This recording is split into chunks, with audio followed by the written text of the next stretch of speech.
If you've ever had a donkey you couldn't catch, you'll want to watch this.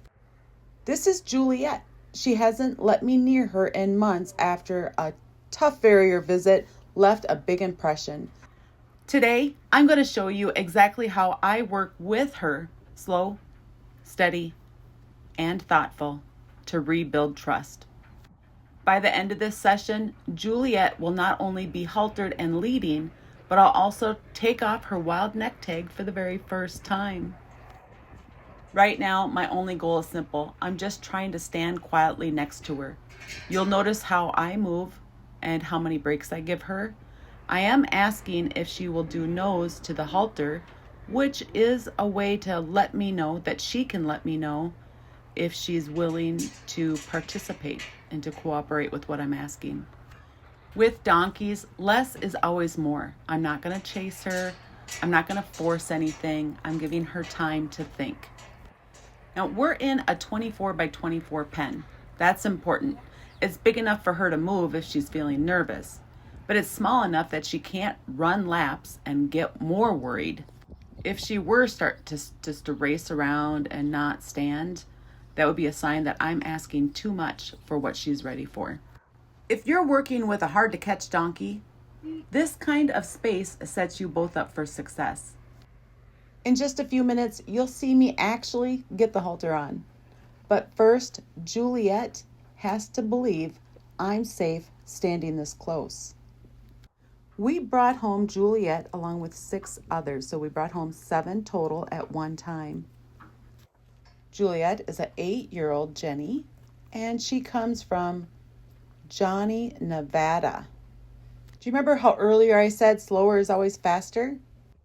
We're going to talk about that a lot more here upcoming, but we're going to have a little quick bonus here. Dan's working with Poncho, getting him prepared to accept a saddle. Poncho is the oldest donkey that I've ever gentled, and he came home in the same group of 7 as Juliet. You got this figured out. I need pay. You can find more on Poncho's story and Juliet too in the playlist linked in the description. But let's get back to Juliet. This group of donkeys was a little bit more challenging for me to get gentled, and part of that is because I was trying to rush through some of this stuff. Juliet needed her feet trimmed awfully bad. She had developed a crack in her foot. At this point, we're just working on getting her comfortable around people. We get the halter on, start to introduce leading, and then it was time for the farrier to come out. Trying to rush through getting her comfortable to have her feet handled just slowed things down. In the group, we also had the oldest donkeys that we had ever gentled, including 2 old men, Poncho and Cisco, who were captured at the end of April, and we got them at the beginning of August. So they were freshly new. You could see how I stepped forward right there. That was to get her to stop moving forward. I want her where she has a way out. So when I'm standing next to her trying to get her to okay so I can catch her, I want her always to have a way out to keep both of us safe. If you're struggling to catch your donkey at home, all of these steps, breaking everything down into small baby steps for your donkey, is really going to help. Right now that I have her standing still, she has a donkey on the other side, which is going to add comfort for her. And then I'm going to work on nose and neck, getting her comfortable. I need to know that she's willing to stand there long enough for me to do nose and neck, move the halter around her, letting the halter get bigger. Right now I have it kind of bunched up. All of these steps, if she can't stand still for them, she's not going to stand still to be haltered. Now you'll notice that each time she does nose or neck, I'm giving her pay. And I use rolled or crimped oats. And I use them for training. I don't use them a ton after they're gentled. And there's some training stuff I use them for and some I don't use them at all for. Depends on what stage I'm at. But right now, this can help her feel confident while she's eating. That's actually releasing feel-good endorphins. And if she's too nervous to eat, it's also another cue. If they're super nervous, they're not going to eat. So sometimes I have to just stand there with the oats, again that's rolled or crimped oats, in my hand and wait for what feels like an eternity before they take a bite. That's just telling how nervous they feel. In just a moment, I'm going to start making the halter a little bit bigger. When you keep the halter really small, that can help build up their confidence. And then as you make it bigger, you're going to be able to tell more. Are they able to handle this step before we go to put the halter on? I need her to be comfortable with every step along the way. Slower is faster. I need to make sure that she comes down between different things that we do. So you'll see I'm not moving fast here. This, guys, is like a full training video. So you get to see things in real life, how slow I go, how much time I take for each step. Here is where the catching really starts. Notice how I don't attach the lead rope yet. I want her to be completely comfortable just wearing the halter first. One new thing at a time.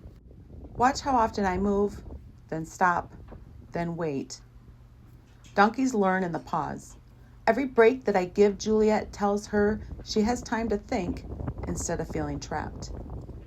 In just a moment, once the halter is on and I attach the lead rope, you'll start to see me ask her some brand new things. Lean just slightly in my direction. That's the very first step towards leading. Remember, when we're working with donkeys, we first need to develop a connection. After that, we will be able to start building cooperation. But these are steps that we have to build in order, and then we have to keep repeating the process. As they learn more and they have more connection, then we're going to redevelop that connection and then work on cooperation again.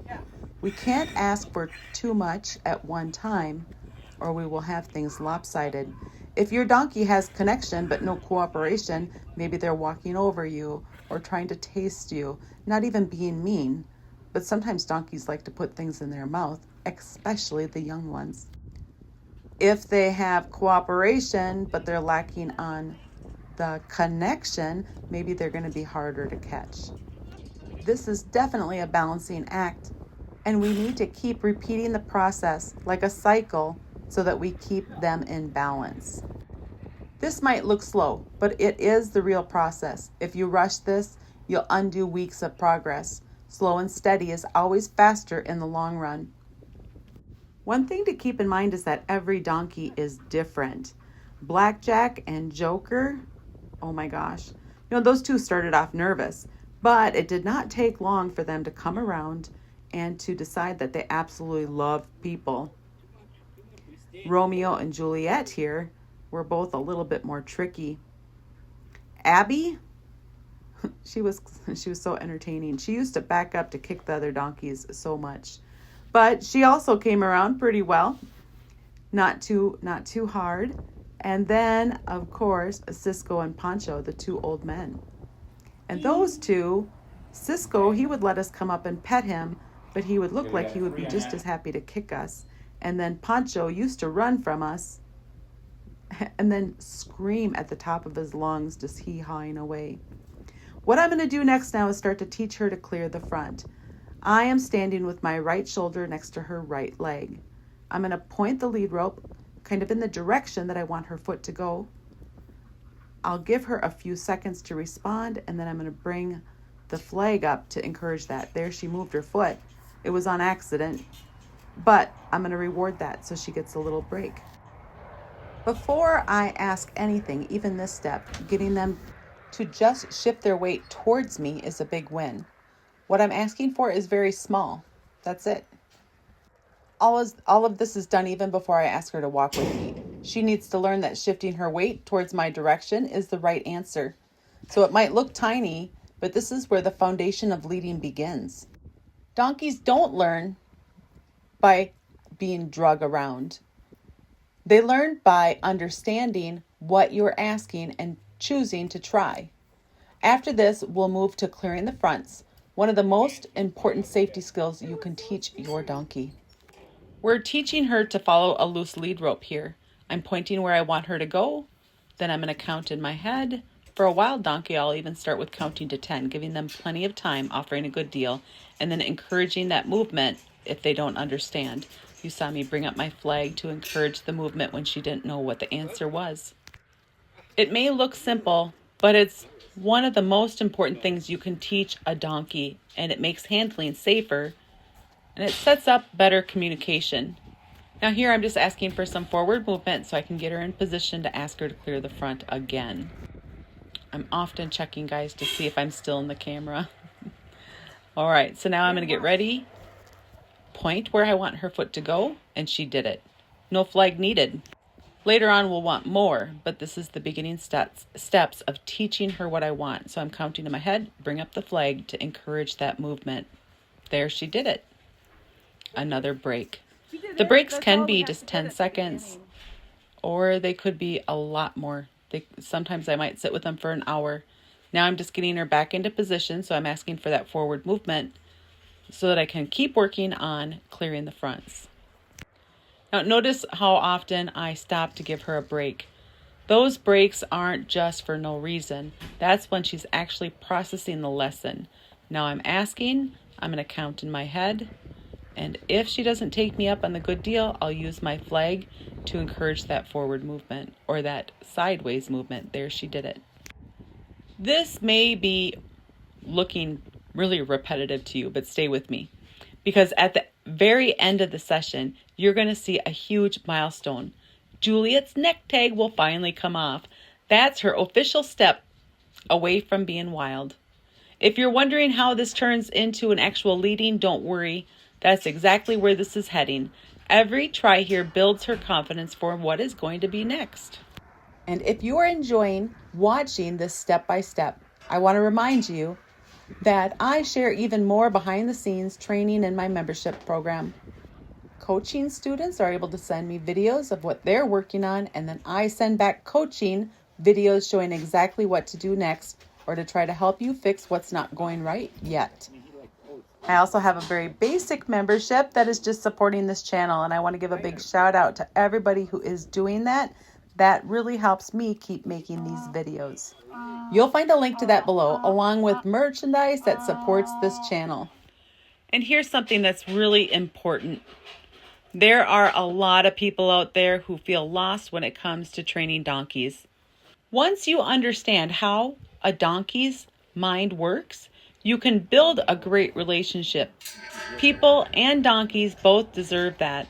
You can help by liking this video, leaving comments, or sharing with someone who might need it. Last time I worked on this, donkeys don't understand, they don't speak our language, so we have to find good ways to communicate with them. Offering a good deal is a great part of that. This is all a learning process, guys, and I've been where you're at. I've had donkeys rear up. I've felt like I'm all thumbs, where I don't understand how to get it, facing the wrong direction, being on the wrong side, having my flag and my lead rope in opposite hands. All of this stuff can happen, and when we're learning, we feel like we're all thumbs. But I'm here to help you guys. Donkeys are going to test the rules, and we're going to look like or feel like fools while we're trying to learn this. But we're going to get there. We're going to offer them a good deal and then do enough to be effective to get what we want. Eventually, this stuff is going to feel like a second nature to you, but it's going to take time. So be patient with yourself, and you'll get there also. If I can do it, so can you. Now, when we're asking them to clear the front, remember we're talking to their feet. We're waiting for her, right now, her front right foot to step back. From there, we can start asking for her to walk in a circle. When we start this, it can just be with a step or two. We don't have to have a lot to begin with. All of this turns into leading.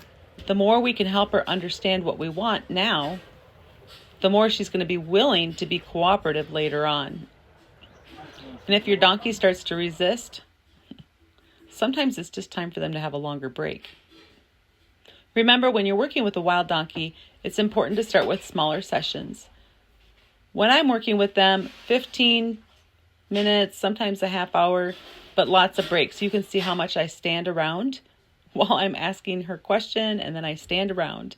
Lots and lots of breaks. They need time to process so that they can be willing to work with us. Now, I've used this method with training wild donkeys to lead and I have had great success having them walk nicely. There, that was such a good, she just really got on her hinds. She did a really good turn, longer break now. When I do all of this though with the donkeys, and then later on when I start leading them out of the wild pen, I've had really good luck with them understanding what I want. So I'm going to spend a ton of time working on this, clearing the fronts, asking for some forward movement, but sometimes we need just to let them sit and soak. Later on, we'll start asking for them to even disengage their hind end or roll the hinds, where that's where we're asking them to cross their back foot that's closest to us in front of their other back foot while pivoting and then resetting their front inside foot. There's so much to do with this, and we're also setting them up if we're going to be driving them or riding them or packing them or leading them. It's just going to help them build muscle, build confidence, and understand how to use their body well to keep them comfortable and safe. We want our donkeys to be setting a good example out there for other donkeys in the world. They are really trainable. They really do want to cooperate. We're always going to keep working on that connection and then cooperation, then back to connection. We need to have both, and we need to keep balance between them. I love it when I get my donkeys to accept a halter, lead, and then I take off their neck tag. Taking off their neck tag, it's such a big deal. Like, we had to earn their trust even to be able to stand next to them, to catch them, to put a halter on, to get them even curious about us. It's a process, and everyone is different. I've had some that gentle and train so fast, and others that they're just not sure about this. They're not sure that they want to follow and have that cooperation with us. But if we keep at it, give them a lot of breaks, a lot of standing around, guys, so much standing around. Be patient. It will pay off. Eventually, you won't need to do anything other than offer the good deal, and your donkey is going to do what you're asking. It really does happen. I have another playlist out there with famous Seamus, and he is one to watch to see how far he's come. Wild Donkey Ah is another playlist out there. I brought Wild Donkey Ah home 2 years ago, and now I'm able to use her with cattle even. They can do amazing things. We have to stick with them and give them breaks, offer them a good deal, and keep that connection strong with them. All of it will come around. So up next here, we're going to do her neck tag. So keep watching. We're almost there, guys. So if you can ever only teach your donkey one thing, teach them to clear the front. By doing this, we're teaching them to follow a loose lead rope. And it might feel like forever with some donkeys, and it'll go fast for others. Be patient with yourself. It's all going to come around. Now I'm asking for that forward movement when my flag was up. Now when I put my flag down and my arm is down, I want her to read my intention that I want her to stop. And she was very happy to stop, wasn't she? Keep those breaks coming. Keep them frequent. This is when they really learn to process and to enjoy being around us. Small questions, big rewards. Her rewards right now is leaving her alone. Now later on, she's going to have that Oochie Goochie time. There, she took me up on a good deal. She did a good job. Oochie Goochie time is just when we pet and love on them. Remember, with a wild donkey especially, petting on them is not necessarily a reward. Later on, they'll learn to love it and they're going to desire it. But right now, that might not be the case. So again, it's another area when you're working with donkeys to stay patient. They're going to come around. They're going to love the Oochie Goochie time. And now we're going to move on to taking off her neck tag. Rolling. Wild Donkey Juliet, she was a harder one to get through to, guys. But rest assured, even if you're working with a hard one, they will come around. The neck tag, it's a symbol of being wild. And removing it means she's entering a new stage of her journey. This is the kind of milestone that makes all the slow work worth it. Juliet is just one of 7 donkeys we brought home together. Each of them has their own story, and you can follow along on their playlist linked below. There's over 170 videos from Poncho, the oldest donkey I've ever gentled, to Juliet here, who's finally learning to be caught again. If this video helped you, please like, comment, and subscribe. Share it with someone who might be struggling with their donkey. People and donkeys both deserve to have great relationships, and it starts with understanding.